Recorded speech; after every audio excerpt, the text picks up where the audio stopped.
Tradizionale scambio di auguri e messa prenatalizia al Centro Culturale Casa Zanussi di Pordenone tra amici e collaboratori. A presiedere la cerimonia il vescovo di Concordia Pordenone, Monsignor Giuseppe Pellegrini, a cui abbiamo chiesto un augurio per il nuovo anno che verrà. Il 2016 è un anno del tutto particolare, è l'anno santo che Papa Francesco ci ha donato, l'anno santo della misericordia.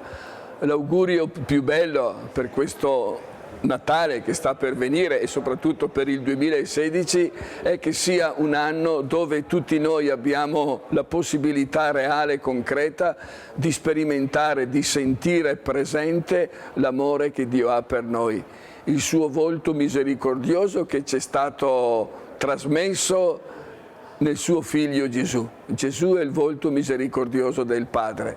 In Gesù noi possiamo intuire quanto Dio ci ama, quanto Dio ci vuol bene, quanto Dio cammina ancora insieme con noi.